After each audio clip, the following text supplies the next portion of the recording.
I pledge allegiance to the flag of the United States of America and to the republic for which it stands, one nation, under God, indivisible, with liberty and justice for all.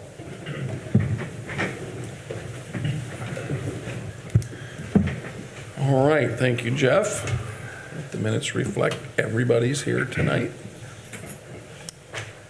With that, let's move to the approval of the minutes from the July 5th meeting, which have all been presented in board pack. I assume you've had a chance to look through those. If there are no corrections, I'd ask for a motion to approve those as submitted. So moved. Second. All right, any further discussion? All in favor say aye. Aye. Those opposed? All right, thank you. Welcome to our visitor, Alan. Good to see you. We'll hear from you shortly. Before we do, Lynn has presented the June fund report. I can say we took in a lot of money in June. We usually do. That's when we get our first tranche of property tax money. You'll see the general fund took in about $3.790 million, so that's a good thing. Lynn, anything else to note? I'm going to put this in the budget book, and also could you put December 21's in the budget book, just so you can see for a whole year how much we collected in certain funds, and half a year how much we collected the next year, and you can sort of double the half. Sometimes it comes out that way, and sometimes it doesn't. Just so you'll know when we go through all the budget stuff. All right, thanks, Lynn. All right, so Alan is with us from KEDCO and wants to give an update. Alan has been with KEDCO for what, Alan, now 3 years? Almost four. In that little stint in the Mideast, you didn't miss a beat, I don't believe. International office. Alan's doing a fantastic job. He's all over the county. He's helping the city. He's working with the county. And we're really happy to have him in the position he's in. He's put together good staff, and he's going to give us just a little update on how things are going.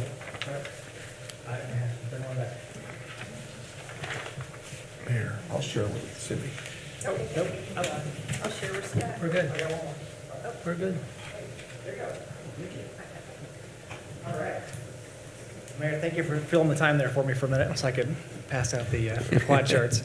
No, I appreciate the chance to be with you this evening. I see I brought a crowd with me tonight.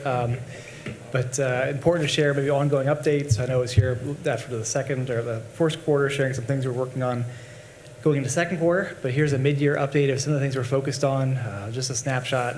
But of course, any questions, comments, always want to make sure we're responsive to the needs you're seeing out in the community, and that we are, again, continuing to build that organization and build that economic development program that's unique.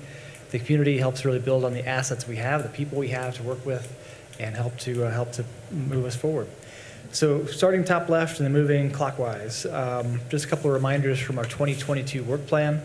This is a carryover from last time we were here. We are still working around 3 priority areas: entrepreneurship, housing, and talent. These are based on the needs that we're hearing about in the community, the opportunities we have to grow, and the legacy we have of entrepreneurship, to meet the housing needs of employers, to help really encourage people to live closer to where they work. And then, of course, also talent, making sure we are developing programs, services that help companies recruit and retain the talent they're looking for. Every day companies are evaluating whether to grow here or somewhere else, or here, or let people work remotely.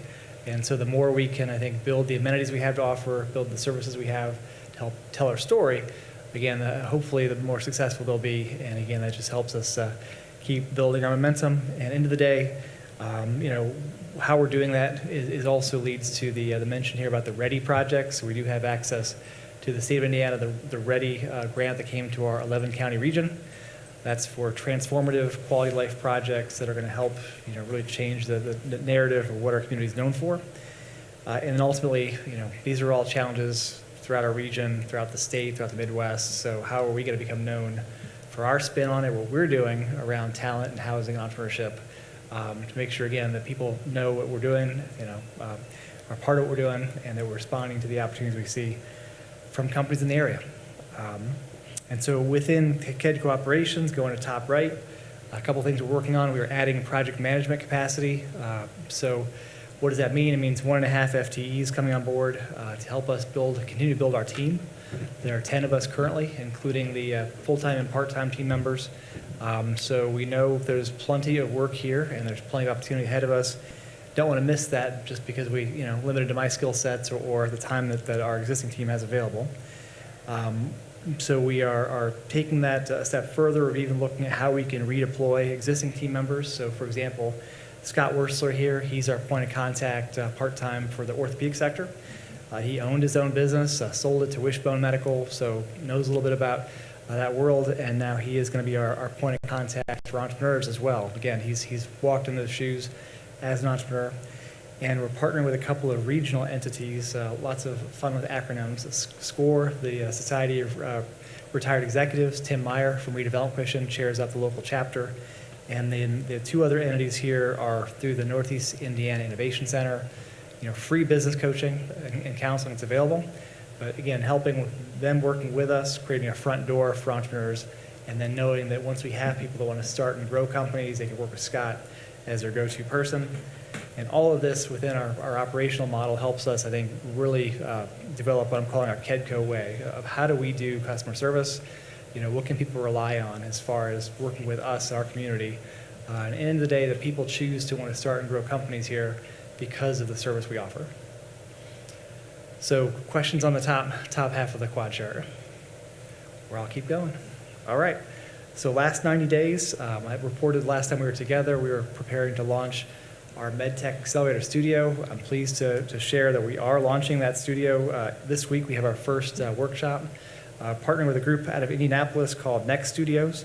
That's what they do, is they operate a venture studio. And what that means is instead of saying we're just going to wait for people to have startup companies, a studio model means that we basically go find industry problems, work through what are some potential solutions, and then build companies around those solutions. So literally working with orthopedic companies and entrepreneurs in the area, identifying what are the needs around medical technologies, looking at what are some possible solutions. A lot of talk right now in med device around virtual reality, augmented reality, metaverse, all the buzzwords, wearables, apps. That's all stuff that's happening in the orthopedic sector, but it's not happening here. So we want to encourage more of the startups here to be working on those kind of things. And so appreciate that opportunity, the funding we have so far from the Don Wood Foundation, from the county, of course, the invitation for the city as well. So looking forward to keeping that program going, and excited about the response we have so far with that. I think it'll be 20 people going through that initial kind of couple-hour workshop, and that'll lead us to about a 3-month program. And then once we get through that initial cohort, we'll rinse, repeat, offer the program again. We're also developing something else I mentioned last time we were together, calling our IP matchmaking program. That means taking intellectual property, patents that are available from existing companies, and finding groups that want to develop that intellectual property. If something's not being used, sitting proverbial on the shelf, let's connect up, do some matchmaking with people that have development capacity. And so we had funding from USA Rural Development to pay for getting that started. Working with JC Innovations, that's Jody Claypool in the area. And we are launching our first project under that program, but we'll have something more public to announce this summer or this fall about how that'll work. And again, to get more development activity happening here. And then we have, this is now past tense, we have finalized plans to have at least a temporary clubhouse space for entrepreneurs, shared workspace, partnering with a group out of West Lafayette called Med Institute. They're related to Cook Group. And so helping us get the technology in place, launch that clubhouse, and then working with Dave Gustafson on some space. So good things happening. Those are all around our entrepreneurship initiative. And then going forward, really the focus for the second half of the year is getting back to basics of, now that we have some of the programming around entrepreneurship, housing, talent, let's get back out and meet with companies. So averaging 3 to 4 company interactions per week, making referrals to regional and statewide partners. We don't expect our business owners or decision makers to know what's out there as far as resources. It's our job to help them find the resources. So the example I shared here, There's a statewide organization called Connexus that has a grant called the Manufacturing Readiness Grant. It's up to $200,000 per company. I was frustrated when I saw about the start of the year, only 2 companies from all around our county had gotten that grant. We're up to 8 now, but we want to keep pushing. We know that our friends in Elkhart County to the north have been a lot more successful with it, and really for us, it's just a matter of making sure we find companies that are a good fit for that program and help them get through that process. And then ultimately, we're looking for more companies we can work with that have job creation and investment projects. They're going to invest dollars in their facilities or equipment here. They're going to create jobs here. Estimating about 10 to 12 in our pipeline right now, but we want to see more activity. And again, that they know to call. Don't have to know why they're calling, but call us and we'll get involved and help navigate just all the resources that are available, working with statewide partners, working with the city, with our utilities. That's really, we're that one-stop shop. So that's a snapshot of what we're doing, but plenty of work underway. Please stop in any time. We're upstairs on the 3rd floor, co-located with OrthoWorks. Very excited to see the new OrthoWorks CEO on board today, Bob Vito. Already had some water cooler conversations with Bob about how we could work together. So again, a lot of great things to build on. So as I mentioned to Bob, I think it's a matter of how we're going to use our talents, going to invest our talents going forward, and seeing that we're doing more with them. So I will pause for questions. I know you have a busy agenda, so I don't want to get in the way, but. I do have a question. On the incubator space, now is that going to be like office space or something that someone can rent or? So initially, this will be a space we'll have available as needed. If we have people that are looking for a space to use, or really more if we're having an event or a meeting or a workshop, but we can use the space. If we see demand that people need space to rent, we'll either figure out how we can make that work or find other spaces downtown. I think it gets to, we do want to see how we can get more startup, smaller companies in the downtown area. And how do we create that front door to at least, be able to work with them? Okay. There's been a lot of long-term conversation about how we do that, and whether we come up with just some working space, or we come up with a permanent incubator and buildings, and it's kind of tricky to navigate. You don't want to spend a lot of money on the building and wait for people to come. You want to kind of organically grow it. And that's really what Alan's doing, is he's creating opportunities, creating demand, and then finding building space is probably the better way to go about that. So is there thought that you will also encourage some like retail incubator type businesses? We could do that. We can certainly put incubators around anything. For example, if we were to identify, here are the available spaces downtown, here are some businesses we're looking to try to cultivate in the area, put together a startup, like a pitch competition with some funding from our revolving loan fund program. We could do that. We just need to see there's a demand for it or a need, then we'll be able to respond.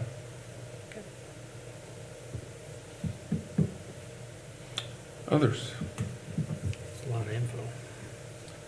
A lot of good work, Alan. I sure appreciate you taking some time to come in More to come. and give us the update. So Yeah. if you got any questions, he's just one floor higher than me. All right. Thank you. All right, Appreciate Alan, it. thank you very much. Appreciate it. Thank you. All right, let's move into unfinished business. Ordinance 2022-0701 is the second reading for the daycare center amendment. It passed unanimously at the last meeting. The two main changes are taking R3 and C2 and making them permitted uses instead of special exceptions. I know Diane and Jeff have looked at this at the Plan Commission meeting. Again, I thought Justin might be here tonight, but I'm surprised he's not. But I think he answered most of our questions. They're pretty simple changes. And again, I don't know if you all have any follow-up. I know there was a little bit of comment on some of the parking, but other than that, it seemed pretty straightforward. Any comments? Okay. I didn't hear anything from anybody as Neither. far as constituents go. Did anybody else? No? I heard very positive things Jerry and I did at the Chamber of Commerce luncheon. Yeah. They were, people stopped me as I was going through the food line to say thank you, they mentioned it publicly as part of the chamber presentation about the city of Warsaw supporting this type of friendly environment. So the only comments I have heard have been overwhelmingly positive. I know there's been a lot of work done on it with a lot of people, and Chamber is leading the way on that with their Launchpad initiative, and I think this is all part of their advocacy, and I think it makes sense, so. Right, it does. I'd like to make a motion, we approve ordinance 2022-0701 on second reading. Thank you, Diane. Is there a second? I'll second it. All right, Jerry, thank you. Is there any further discussion, final questions, comments? All in favor, say aye. Aye. Those opposed? All right, passes unanimously, and thank you very much. I know there's a lot of people that are going to be happy about that. So hopefully we can make a difference in our ARP grant to Launchpad will play right into this. So all good stuff. Thank you all. All right, Lynn, you're up. You've got Resolution 2022-0703, kind of reducing some encumbrances, It's our semi-annual encumbrance report. house cleaning. So your first one like in January, where it was the full amount, and then this is what's been liquidated, not spent, but just taken off the PO because of, it wasn't all needed or whatever. Questions? And we have to do this as part of the budgeting process. All right, pretty straightforward. If there aren't any questions, is there a motion to approve Resolution 2022-0703? So moved. Thanks, Jack. Is there a second? I'll second. All right, Mike, appreciate it. Any final questions or comments for Lynn? All in favor, say aye. Aye. Those opposed? All right, thank you. A reminder, the August 1st council meeting, our next meeting will be at 6 PM. Mark your phones and calendars right now. We'll be doing our budget reviews at that time. Budget book should be coming soon. I know we had a little bit of delay with some of the materials. We will probably put those budgets that'll be discussed on August 1st on Board Pack so that you've got access to those sooner than later. Try and get those budget books out. Try to get them done sometime this week. Okay. Opening. All right.